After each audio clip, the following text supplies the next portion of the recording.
The Sea Raiders by H.G. Wells. Part 1. Until the extraordinary affair at Sidmouth, the peculiar species Haploteuthis ferox was known to science only generically, on the strength of a half-digested tentacle obtained near the Azores, and a decaying body pecked by birds and nibbled by fish, found early in 1896 by Mr. Jennings, near Land's End. In no department of zoological science, indeed, are we quite so much in the dark as with regard to the deep-sea cephalopods. A mere accident, for instance, it was that led to the Prince of Monaco's discovery of nearly a dozen new forms in the summer of 1895, a discovery in which the before-mentioned tentacle was included. It chanced that a cachalot was killed off Terceira by some sperm whalers, and in its last struggles charged almost to the Prince's yacht, missed it, rolled under, and died within 20 yards of his rudder. And in its agony it threw up a number of large objects which the Prince, dimly perceiving they were strange and important, was, by a happy expedient, able to secure before they sank. He set his screws in motion, and kept them circling in the vortices thus created until a boat could be lowered. And these specimens were whole cephalopods and fragments of cephalopods, some of gigantic proportions, and almost all of them unknown to science. It would seem, indeed, that these large and agile creatures, living in the middle depths of the sea, must, to a large extent, for ever remain unknown to us, since under water they are too nimble for nets, and it is only by such rare, unlooked-for accidents that specimens can be obtained. In the case of Haploteuthis ferox, for instance, we are still altogether ignorant of its habitat, as ignorant as we are of the breeding ground of the herring or the sea ways of the salmon, and zoologists are altogether at a loss to account for its sudden appearance on our coast. Possibly it was the stress of a hunger migration that drove it hither out of the deep, but it will be, perhaps, better to avoid necessarily inconclusive discussion, and to proceed at once with our narrative. The first human being to set eyes upon a living Haploteuthis, the first human being to survive, that is, for there can be little doubt now that the wave of bathing fatalities and boating accidents that travelled along the coast of Cornwall and Devon in early May was due to this cause, was a retired tea dealer of the name of Fison, who was stopping at a Sidmouth boarding-house. It was in the afternoon, and he was walking along the cliff path between Sidmouth and Ladram Bay. The cliffs in this direction are very high, but down the red face of them in one place a kind of ladder staircase has been made. He was near this when his attention was attracted by what at first he thought to be a cluster of birds struggling over a fragment of food that caught the sunlight and glistened pinkish white. The tide was right out, and this object was not only far below him, but remote across a broad waste of rock reefs covered with dark seaweed, and interspersed with silvery shining tidal pools, and he was, moreover, dazzled by the brightness of the further water.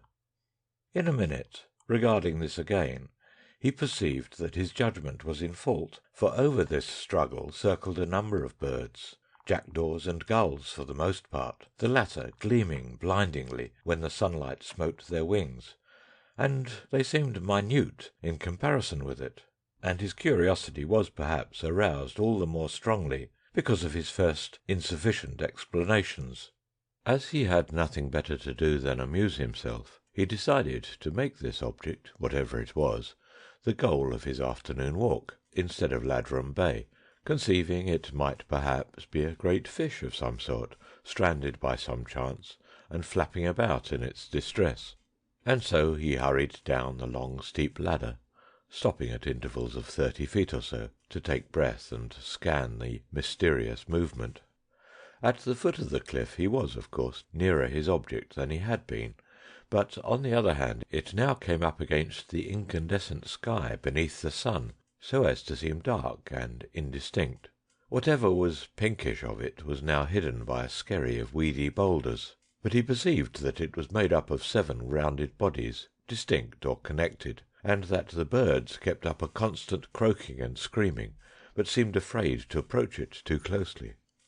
Mr. Fison, torn by curiosity, began picking his way across the wave-worn rocks, and finding the wet seaweed that covered them thickly rendered them extremely slippery, he stopped, removed his shoes and socks, and rolled his trousers above his knees. His object was, of course, merely to avoid stumbling into the rocky pools about him, and perhaps he was rather glad, as all men are, of an excuse to resume, even for a moment, the sensations of his boyhood. At any rate, it is to this, no doubt, that he owes his life. He approached his mark with all the assurance which the absolute security of this country against all forms of animal life gives its inhabitants.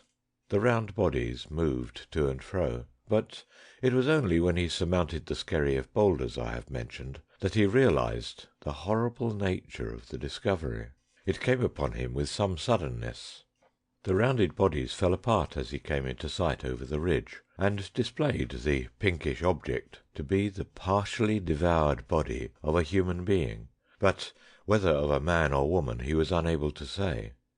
And the rounded bodies were new and ghastly-looking creatures, in shape somewhat resembling an octopus, with huge and very long and flexible tentacles coiled copiously on the ground. The skin had a glistening texture, unpleasant to see, like shiny leather. The downward bend of the tentacle-surrounded mouth, the curious excrescence at the bend, the tentacles and the large intelligent eyes gave the creatures a grotesque suggestion of a face. They were the size of a fair-sized swine about the body, and the tentacles seemed to him to be many feet in length. There were, he thinks, 7 or 8 at least of the creatures. 20 yards beyond them, amid the surf of the now returning tide, 2 others were emerging from the sea.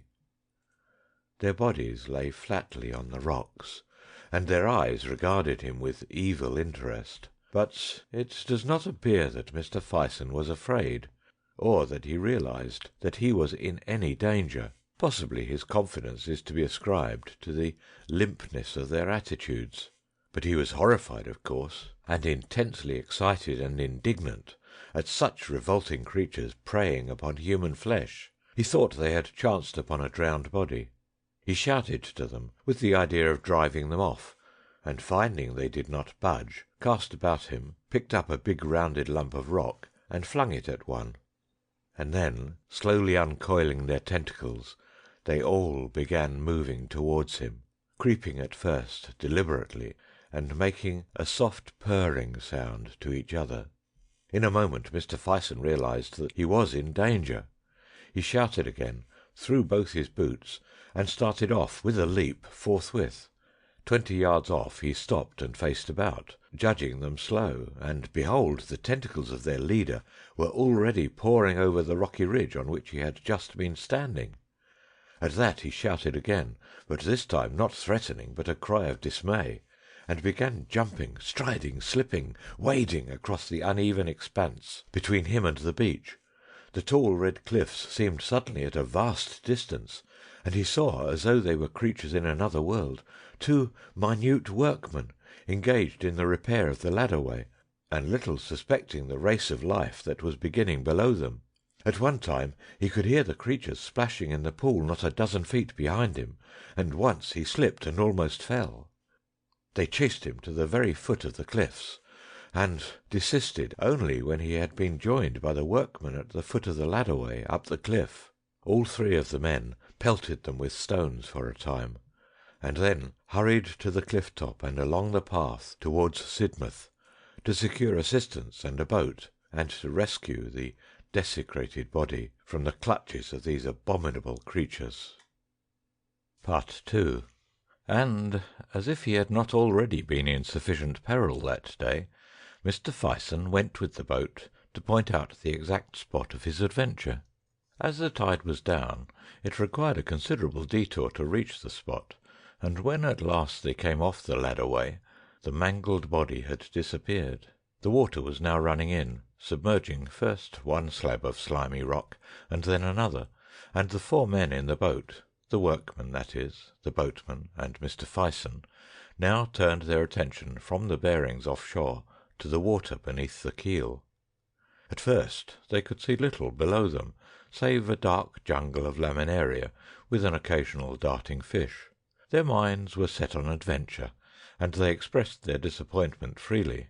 But presently they saw one of the monsters swimming through the water seaward, with a curious rolling motion that suggested to Mr. Fison the spinning roll of a captive balloon. Almost immediately after, the waving streamers of laminaria were extraordinarily perturbed, parted for a moment, and three of the beasts became darkly visible, struggling for what was probably some fragment of the drowned man. In a moment the copious olive-green ribbons had poured again over this writhing group. At that, all four men, greatly excited, began beating the water with oars and shouting, and immediately they saw a tumultuous movement among the weeds.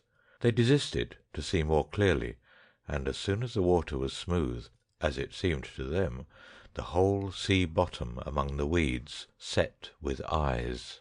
"Ugly swine!" cried one of the men. "Why, there's dozens!" And forthwith the things began to rise through the water about them. Mr. Fison has since described to the writer this startling eruption out of the waving laminaria meadows. To him it seemed to occupy a considerable time, but it is probable that really it was an affair of a few seconds only. For a time nothing but eyes, and then he speaks of tentacles streaming out and parting the weed fronds this way and that. Then these things growing larger, until at last the bottom was hidden by their intercoiling forms, and the tips of tentacles rose darkly here and there into the air above the swell of the waters.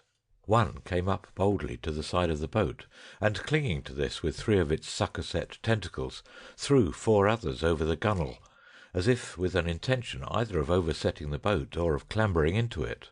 Mr. Fison at once caught up the boat hook, and jabbing furiously at the soft tentacles, forced it to desist.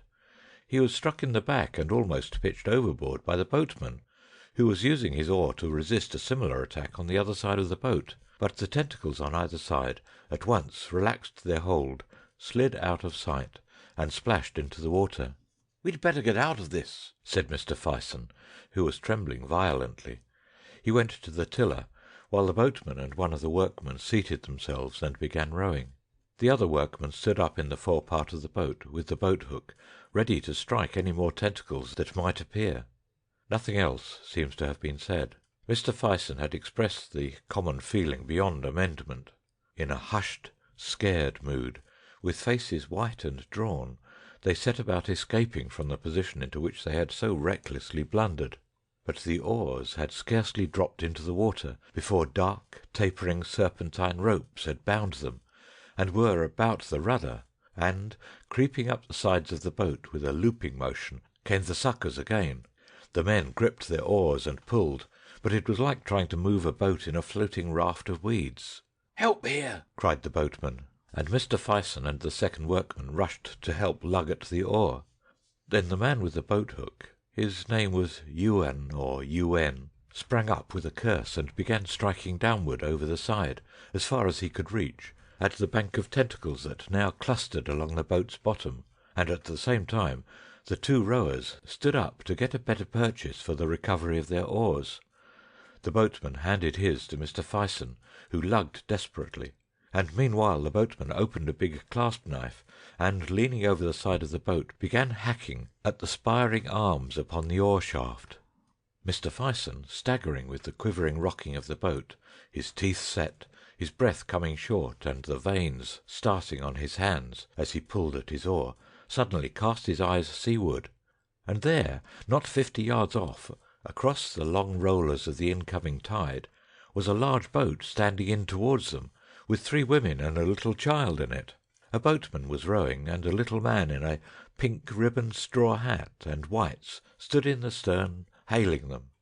For a moment, of course, Mr. Fison thought of help, and then he thought of the child.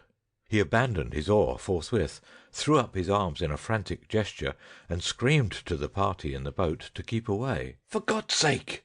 It says much for the modesty and courage of Mr. Fison that he does not seem to be aware that there was any quality of heroism in his action at this juncture.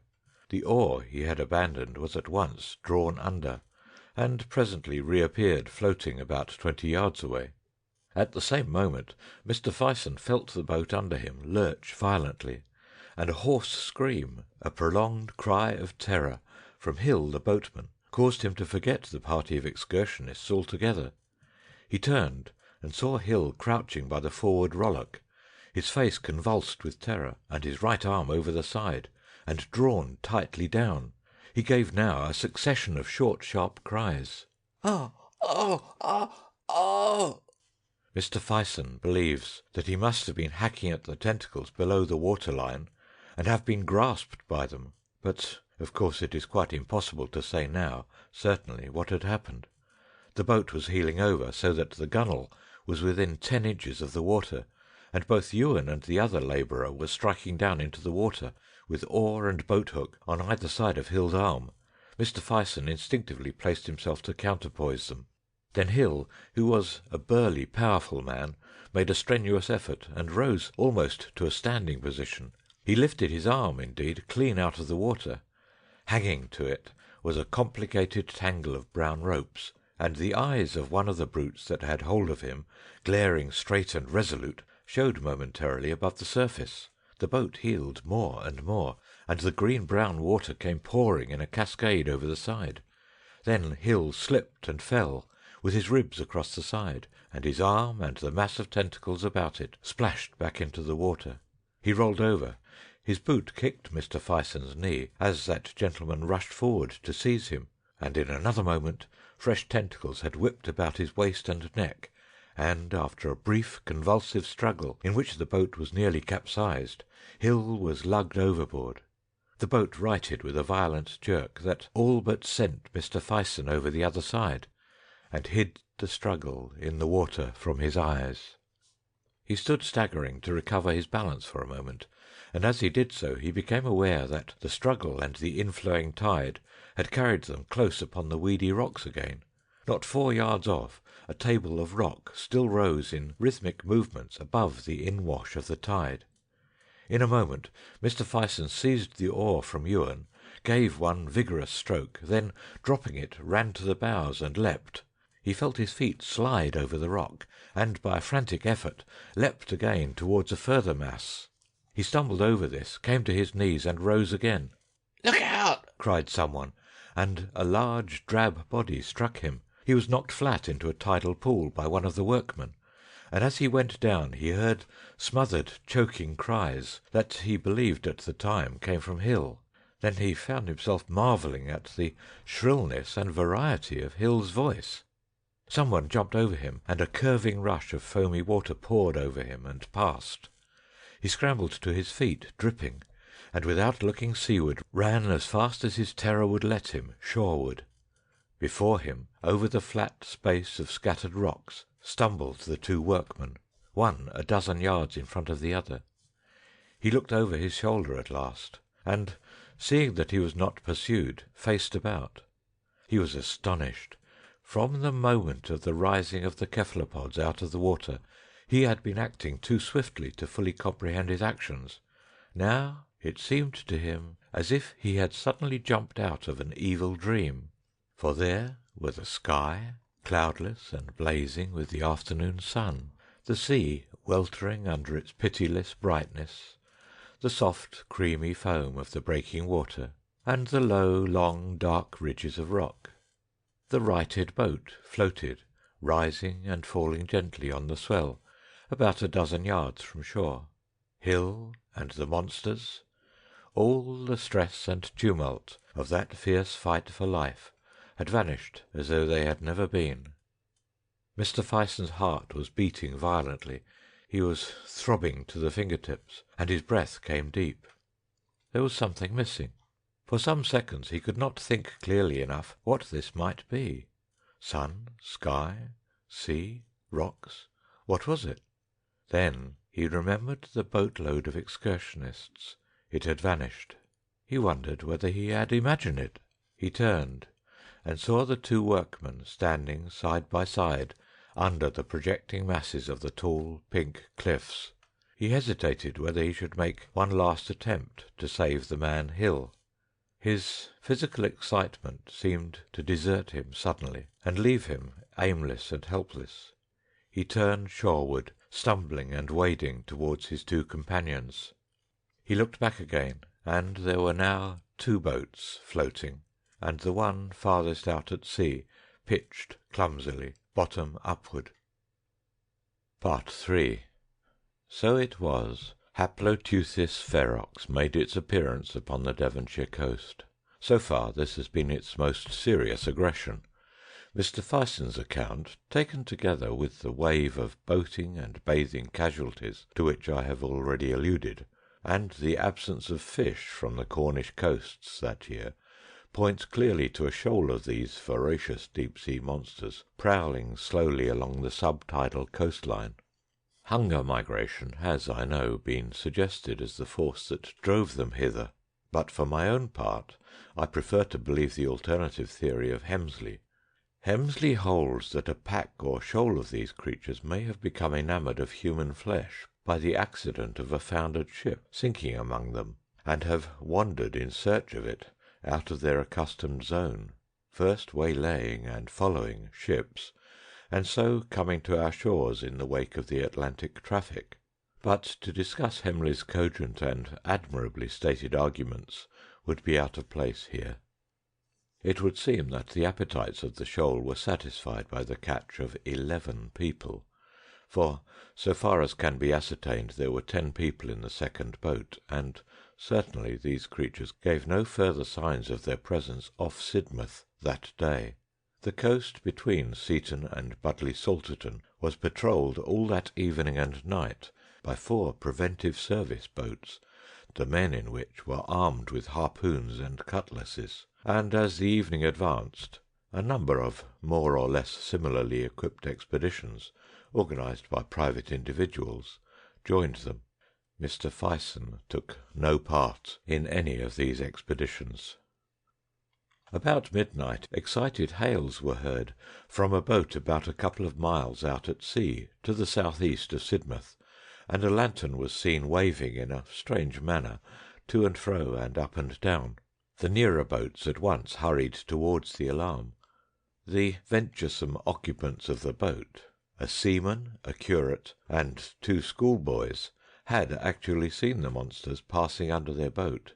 The creatures, it seems, like most deep-sea organisms, were phosphorescent, and they had been floating, 5 fathoms deep or so, like creatures of moonshine through the blackness of the water, their tentacles retracted and as if asleep, rolling over and over, and moving slowly in a wedge-like formation towards the south-east.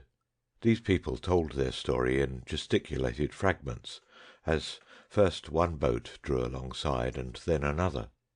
At last there was a little fleet of 8 or 9 boats collected together, and from them a tumult like the chatter of a market-place rose into the stillness of the night. There was little or no disposition to pursue the shoal. The people had neither weapons nor experience for such a dubious chase, and presently, even with a certain relief it may be, the boats turned shoreward. And now to tell what is perhaps the most astonishing fact in this whole astonishing raid.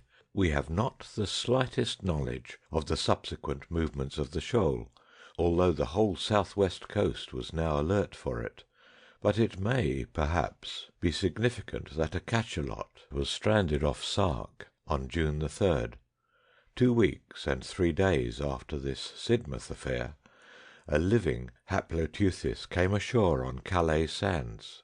It was alive because several witnesses saw its tentacles moving in a convulsive way, but it is probable that it was dying. A gentleman named Pouchet obtained a rifle and shot it. That was the last appearance of a living Haploteuthis. No others were seen on the French coast. On the 15th of June a dead carcass, almost complete, was washed ashore near Torquay, and a few days later a boat from the Marine Biological Station, engaged in dredging off Plymouth, picked up a rotting specimen, slashed deeply with a cutlass wound. How the former had come by its death it is impossible to say.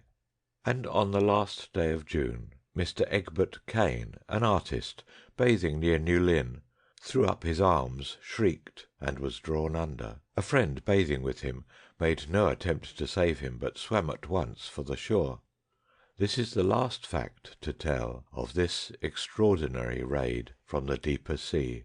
Whether it is really the last of these horrible creatures, it is as yet premature to say, but it is believed, and certainly it is to be hoped, that they have returned now, and returned for good, to the sunless depths of the Middle Seas, out of which they have so strangely and so mysteriously arisen. End of The Sea Raiders, read by Peter Yearsley.